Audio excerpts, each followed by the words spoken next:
la HJUT 106.9 Cartografías editoriales.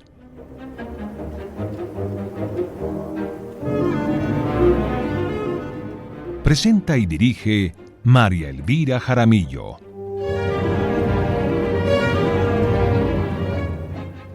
Una presentación de Siglo, las formas del pensamiento.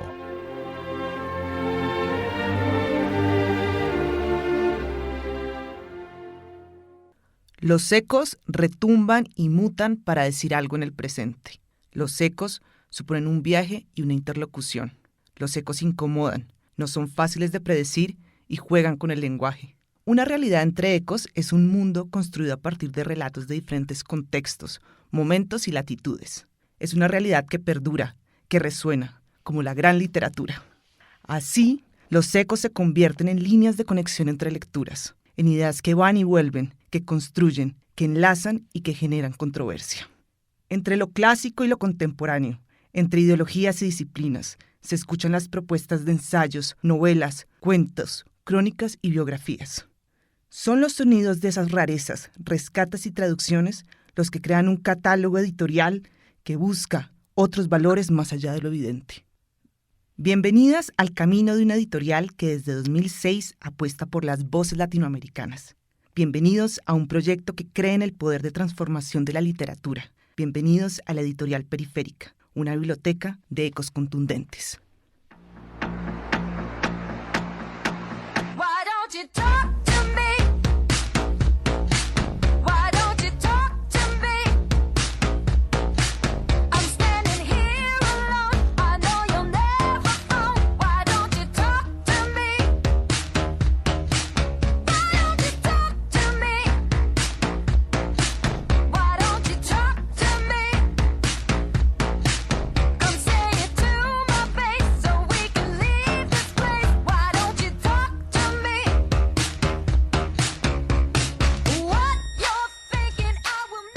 El recorrido de la Editorial Periférica empezó como un intercambio de conversaciones en Cáceres, en el oeste de España, y hoy llega con un gran eco a librerías y bibliotecas del mundo.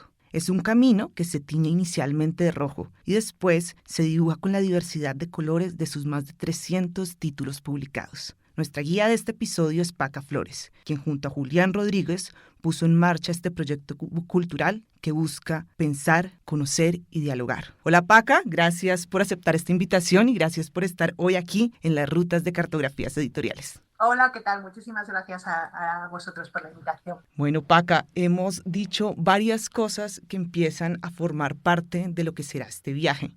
Entonces, cuéntanos primero si tenemos que prepararnos en algún medio de transporte o si vamos a atravesar algún ecosistema específico para el recorrido de la Editorial Periférica. Pues hay que pergeñarse de buen calzado porque vamos a caminar.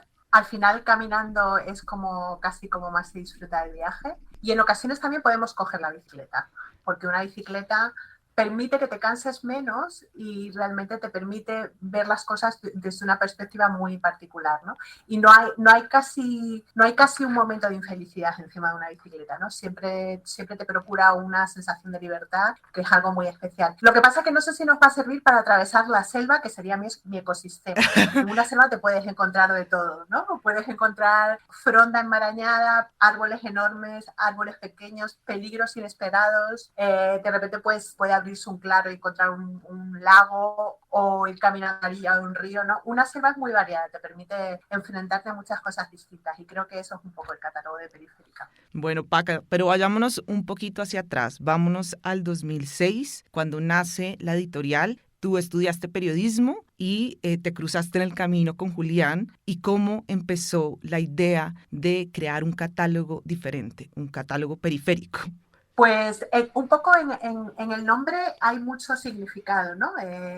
Efectivamente, yo estudié periodismo y, bueno, ejercí más o menos el oficio de una forma al principio, después de terminar la universidad y demás. Y Julián y yo, nuestras vidas coincidieron en un momento dado en la ciudad de Cáceres, en Extremadura, que es una región que está al oeste de España. Y realmente el nombre nos define mucho porque nacimos en Extremadura, que siempre ha sido un lugar periférico en todos los sentidos, físicamente y también en un sentido mucho más profundo, ¿no? Periferia significa parte de un conjunto alejada de su centro. Entonces, es un poco también el lugar desde el que decidimos nosotros ser editores. O sea, no solamente publicar autores centrales en sus literaturas, sino también aquellos que intervienen desde un sitio diferente, desde un lugar distinto, pero que también nos parecía que podían ser interesantes e incluso fundamentales, ¿no? ¿Por qué no? Y luego, periférica también se abre un poco al concepto de independencia, que es un concepto que siempre enarbolamos las editoriales de cierto tamaño, pero en realidad la independencia es un concepto muy complicado, pues nadie realmente es independiente, ¿no? Todo el mundo depende de alguien, depende de su distribuidor, de su banquero, de su librero, del librero, del ecosistema del librero, depende de los críticos, depende de muchísimas cosas, ¿no? Lo que sí pensamos realmente es que la independencia reside en tratar de elegir siempre sin tener en cuenta todos estos vectores, ¿no? O sea, tratar de editar y de elegir tus libros y de pensar qué quieres ofrecer a tus lectores, siempre de espaldas a estos vectores. Obviamente nosotros no somos kamikazes, esto es un proyecto cultural que deviene un proyecto empresarial que ha de subsistir, por supuesto, ¿no? Pero en la esencia y en el corazón del proyecto sí que está siempre esa idea. Me gusta mucho cuando dices elegir. Elegir es muy importante para la construcción de lo que ha sido Periférica, y también me acuerda mucho de una manera en la que tú me has explicado siempre la editorial, y es una biblioteca en marcha, ¿no? La biblioteca como casi crítica literaria. ¿Cómo se construyó este concepto y cómo lo has visto fortalecerse, o el catálogo de Periférica fortalecerse con las diferentes voces periféricas en la literatura? Bueno, nosotros hemos ido construyendo muy poco a poco, y además poco a poco porque más o menos siempre hemos publicado el mismo número de títulos desde que nacimos. Siempre nos movemos en el entorno de los 18 o 20 títulos al año, que nos parece que es un número manejable y que de alguna manera garantiza que puedas ofrecer títulos siempre muy buenos, ¿no? Que no haya como nada de relleno. Por eso este ecosistema del libro, que es a veces tan despiadado, tiene como una especie de inercias a las que uno no puede evitar ser arrastrado por ellas. Te da mucha pena que algunos libros, digamos, no tengan el eco que merecerían, ¿no? Porque nosotros elegimos cada uno de los títulos con mucho mimo. Y bueno, conviven un poco de todo, ¿no? Si quisiéramos definir un poco, sin entrar en la nacionalidad de la literatura o en las épocas, pero por dar como 3 pistas de qué 3 tipos de textos publicamos nosotros, podríamos decir que publicamos novelas que hasta cierto punto son experimentales, ¿no? Que es ese tipo de novela que obvia los rasgos circunstanciales y que también un poco la idea tradicional de trama para merodear en torno a un tema o a una atmósfera. Luego también publicamos novelas que entroncan con esa idea quimérica de la gran novela, que tratan de construir un mundo, que son más extensas, que son menos fragmentarias. Y por último también publicamos un tipo de texto mestizo, afianzado en una prosa de gran altura y que formalmente se sitúan en un espacio de renovación, pero muy atento a la tradición, ¿no? Con una lectura de lo político y de lo sentimental que huye de maniqueísmos. Ese sería un poco una especie de base, de columna vertebral de qué cosas nos interesan a nosotros. Eso se sustancian luego pues, en muchos libros distintos, pero eso sería un poco la idea principal.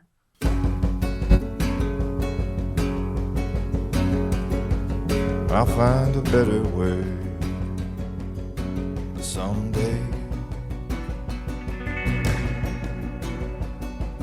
Leaving only me and my dreams, my cattle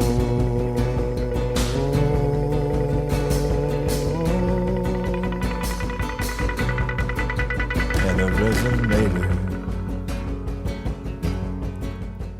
Hoy vamos de viaje con Paca Flores, editora de Periférica. Vamos caminando, pero vamos alternándonos con una bicicleta, que de alguna forma y con un poder súper maravilloso nos va a permitir atravesar una selva que incluye la diversidad del catálogo de Periférica. Paca, hemos llegado a una parte que es fundamental, que es la maleta. Y yo en la introducción mencioné algo que es un tinte color rojo que aparentemente presenta una unidad, pero después te das cuenta que es mucho más que el color rojo. Cuéntanos un poquito en esta maleta por qué el color rojo y cómo se ha ido transformando también la apuesta de diseño de la editorial y bueno, qué otras cosas son fundamentales en este recorrido. Sí, nosotros empezamos con un par de colecciones en un formato de libro más bien pequeño, un poco en la tradición del libro italiano, francés, con una cartulina muy bonita, de color albero, muy sobria, para la colección de narrativa y una cartulina color craft para la colección de ensayo.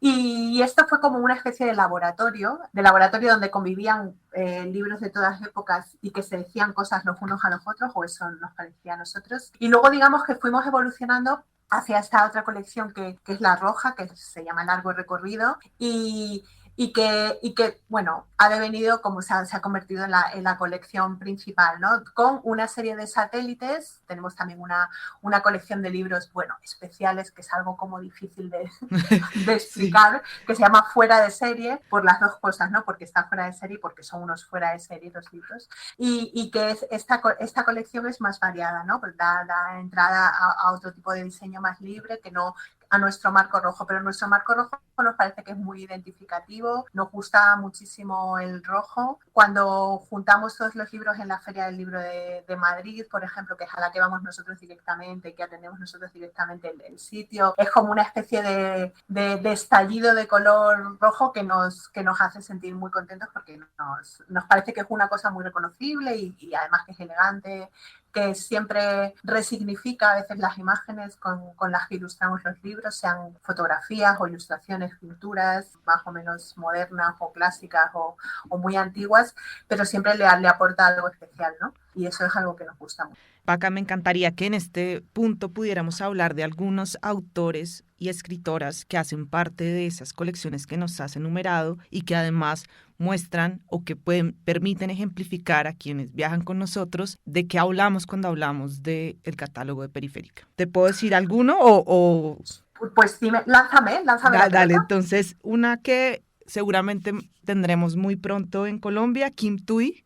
Pues Kim Thuy es una autora vietnamita, pero que reside desde hace muchos años, desde que era una adolescente en realidad en Canadá. Y es una autora excelente, que sus libros siempre están escritos un poco teniendo en cuenta su circunstancia vital. No que sean autobiográficos, que es algo distinto. Hay uno de ellos que sí es autobiográfico, que cuenta su propia peripecia, pero ella huyó al terminar la guerra, instalarse el nuevo régimen después de la guerra de Vietnam, huyó con su familia en una barcaza, pasó por un campo de refugiados en Malasia y finalmente, por una pura casualidad, acabó viviendo con su familia en Montreal. Y entonces el hecho de empezar una nueva vida en la otra parte, en la otra punta del mundo, con una sensibilidad tan diferente, un oriente tan oriente y un occidente tan occidente, ¿no? Como pueden ser Canadá y Vietnam, eso es lo que la hace, o sea, digamos que es una condición, su condición fundamental, ¿no? Su destino fundamental. Y entonces siempre cuenta ese tipo de peripecias de personas que tienen que empezar una nueva vida en un sitio donde la lengua es radicalmente distinto, lo que significa, cómo se usa, la comida.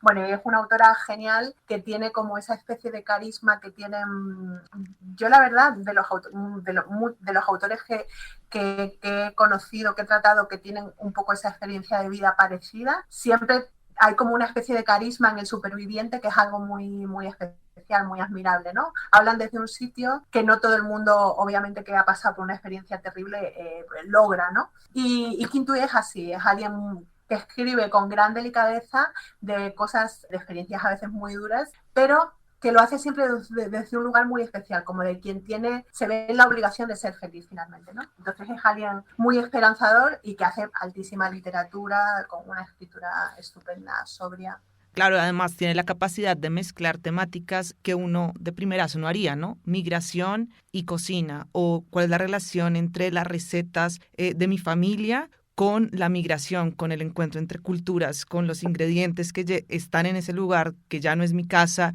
y toda la reflexión que tiene que ver con nuestra comida típica. Y de ahí, Paca, claro, me quiero ir hacia otra periferia, hacia el sur de América, para que hablemos de Diamela Altit, que es otra de estas voces del catálogo. Sí, Diamela Altit, bueno, es una autora chilena, con una larguísima trayectoria. El año pasado recibió pues, el prestigioso Premio Field de Literatura en la Feria de Guadalajara, y es un gran reconocimiento a toda su trayectoria porque es una autora muy sólida, una autora que se ha, ¿cómo decir?, que se ha como resistido siempre a las obligaciones, por así decir, del mercado, haciendo siempre de la lectura una labor crítica con el lenguaje, con el libro. O sea, ha hecho como del libro un instrumento de conspiración, ¿no?, en toda su trayectoria. Siempre hablando de problemas acuciantes, de la gente de la que nadie habla, y realmente es una escritora admirable. Nosotros tenemos el privilegio de publicar su obra fuera de Chile para distribuirla en España y en el resto del mundo, y realmente es una tipa, no sé, con un rigor, con un grado de coherencia, que es una palabra medio rara, ¿no? Porque tampoco la coherencia es que sea un valor, pero bueno, en este caso es alguien que siempre ha escrito con gran libertad de lo que le ha parecido que es importante, y con eso, buscando como los límites del lenguaje, siempre explorando los límites de la narración, las posibilidades narrativas de nuestra lengua, de una forma muy, muy contundente, muy seria. Bueno, una autora maravillosa, la verdad. Paca, y en esta maleta pues ya hemos echado como los ecos de las voces del presente en el presente, que son estas dos autoras que nos acabas de decir. Pero si nos vamos un poquito al pasado, valdría la pena hablar de Thomas Wolfe para hablar de ese otro pasado, de otras realidades que también nos hablan, y que también es un autor que tiene varios libros publicados en Periférica. Sí, efectivamente, Thomas Wolfe es un autor excelente, un autor que murió muy... Nos gusta siempre cuando traemos libros del pasado al presente, bueno, que nos digan algo sobre el presente, ¿no? Eso es algo importante, no leer cosas del pasado por el pasado, porque, bueno, los clásicos a veces se revisitan y ya no son tan interesantes pasado el tiempo, ¿no? Siempre tienen que tener un timbre, un eco con el presente, ¿no? Con el momento presente. Thomas Wolfe murió a los 38 años y realmente es un autor que, si bien no es tan conocido, está a la altura de los grandes narradores norteamericanos de esa época, de principios del siglo XX, como Faulkner, como Hemingway. Su primera novela fue una novela extensísima de casi 1000 páginas que se titulaba El ángel que nos mira, que obtuvo gran resonancia en su país y en buena parte de Europa, y luego le siguieron otras novelas extensas como Del tiempo y el río, etc. Pero luego, por otra parte, él tiene como un gran número de novelas cortas, que digamos es la parte que hemos trabajado nosotros en Periférica. Novelas cortas que son bellísimas, de 130 páginas, una cosa así, y es un tipo con un lenguaje muy apasionado, tiene una especie de voz torrencial siempre cuando escribe, que hacen del suyo un estilo muy, muy característico. El último libro que hemos publicado se llama Historia de una novela, que es un librito pequeño que ya está en Colombia, que se puede conseguir desde hace meses, y es un libro precioso donde habla precisamente del gran momento de todo escritor, que no es su primera novela, sino su segunda novela, que es realmente el gran reto, ¿no? Y habla de todo el proceso de escritura de ese libro, de la relación con su editor. Es un libro muy bonito. Paca, tú dijiste algo que me parece muy, muy importante de este equipaje, y es el lenguaje, el juego del lenguaje, un lenguaje que marea. Ustedes muchas veces me han dicho, no, es que lo más interesante es cuando la escritura propone un lenguaje que no es fácil de alguna manera para el lector, es decir, reta al lector. Y ahí entra algo que es clave, que es la traducción. Y en este caso, con este autor, con Wolfe, se ve claramente cómo ha sido la relación de traducciones en Periférica, cómo la revisas, cómo es ese proceso. Pues mira, en el caso de Thomas Wolfe, muy sencillo, porque tradujo Juan Cárdenas, que es un excelente escritor colombiano. Él ha traducido todos los libros que hemos publicado nosotros, y es un gran traductor porque es un gran escritor. Y bueno, para nosotros es la parte fundamental. Quiero decir, hay muchas partes importantes y no hay que desmerecer ninguna en el trabajo editorial, pero lo más importante es el texto, y a veces yo creo que esto se olvida un poco, ¿no? Lo más importante es el trabajo con el texto, lo más importante es que las traducciones no suenen a traducciones, sino que suenen al castellano, ¿no? O sea, que tengan una claridad, que tengan una sintaxis, una buena puntuación. Bueno, es un trabajo por el que nos preocupamos especialmente aquí, al que le damos mucha relevancia. Je crois, qui rayonne au-dessus, rayonne au-dessus des toits. La lune est libre, bien plus libre qu'on ne le croit. Elle fluctue de ça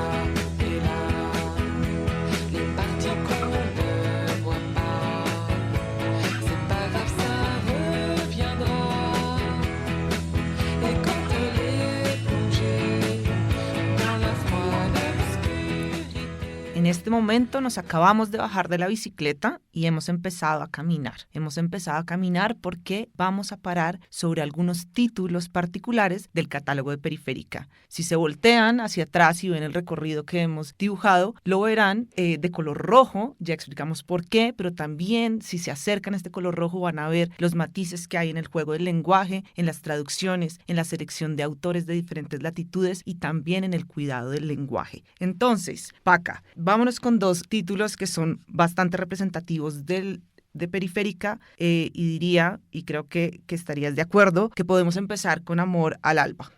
Sí, Un amor al alba, bueno, es un libro, luego puedo poner, también comentar mínimamente a qué otros libros se parecen, es un libro maravilloso que habla sobre una relación de amor no muy documentada que vivieron Anna Akhmatova, la gran poeta rusa, y Amedeo Modigliani, el gran artista, escultor y pintor italiano, y el origen del libro es súper peculiar, por eso es algo tan especial. Resulta que en junio de 2010 se subastó en París una cabeza de mujer, una de las 27 esculturas de Modigliani, por una cantidad desorbitada de dinero, que es como lo más alto que se había pagado nunca en una subasta de arte en Francia, ¿no? Era una pieza que no se conocía porque desde muy pronto, desde los 20, estuvo en manos de un coleccionista privado. Entonces la escritora, que es Elisabeth Barbier, encontró el catálogo de la subasta en una consulta del dentista un día y entonces dijo, ostras, esta cabeza no es la de Anna Akhmatova, porque ella le sonaba, porque ella, su familia es rusa y entonces tenía como una especie de relación especial con la literatura rusa. Entonces eso es lo que a ella la iba a investigar y a recrear y reconstruir esa historia es de una belleza increíble. Por eso, porque tiene como por una parte, la historia en sí es maravillosa, la época que cuenta, los años 10 en París, que es una época luminosa y llena de creatividad y de lujuria también, ¿no?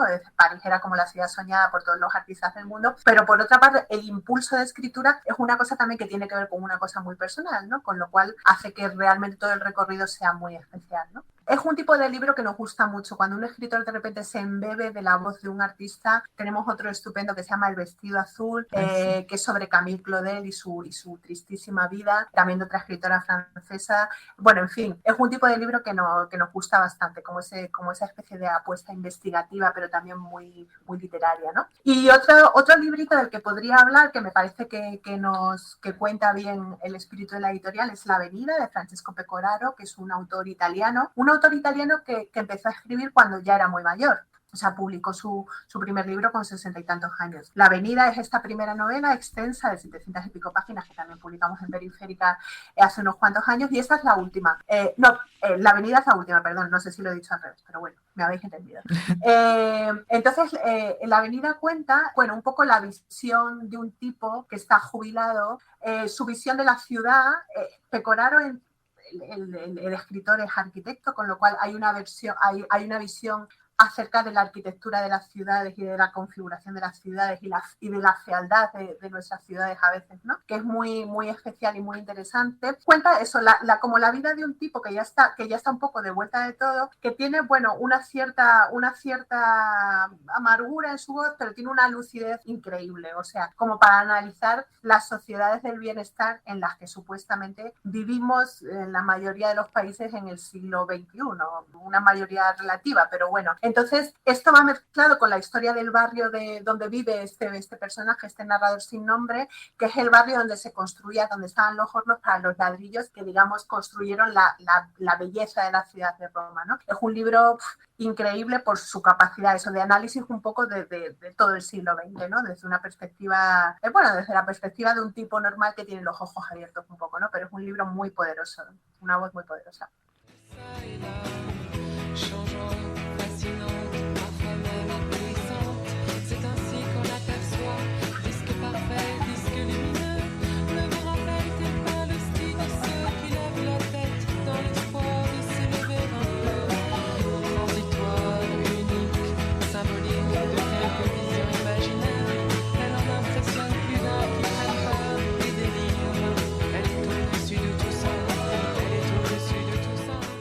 Hemos llegado al final de este recorrido periférico. Estuvimos hoy con Paca Flores, la editora de Periférica. Hicimos un viaje por diferentes latitudes y por eso hoy quiero invitarlos a que terminen de descubrir estas otras voces que tal vez no conocían, que tal vez no tenían en la cabeza, en el radar, y lleguen y terminen el recorrido en una librería, en una biblioteca, en una plataforma digital, en libreriasiglo.com. Y nos cuenten cómo les fue. Finalmente, el catálogo de Periférica pretende generar conversaciones, interlocuciones, y ahí, en esos espacios de conversación, es donde se termina de construir este recorrido. Recuerden que estamos en Facebook, en Twitter y en Instagram. Paca, y a ti muchas gracias por construir esos ecos contundentes que nos proponen conversaciones, que nos incomodan y que nos llevan siempre a descubrir libros con un juego en el lenguaje. Muchísimas gracias a ti, María Elvira. Un beso para todos. Bueno, si es la primera vez que se van de viaje con una editorial y les ha gustado, queremos invitarlos a que conozcan otras rutas de editoriales de Colombia, México, Argentina y España. Pueden buscarnos en plataformas de podcast, la que sea que ustedes utilicen. Estamos en Spotify, en Apple Podcast, en Deezer. Y bueno, solo me queda decirles, nos vemos en el siguiente eco, en un próximo recorrido, en un nuevo reto editorial.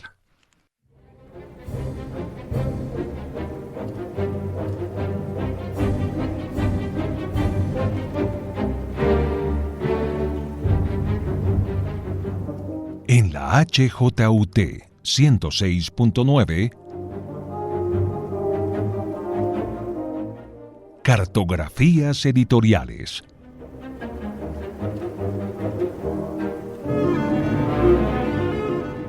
Presenta y dirige María Elvira Jaramillo.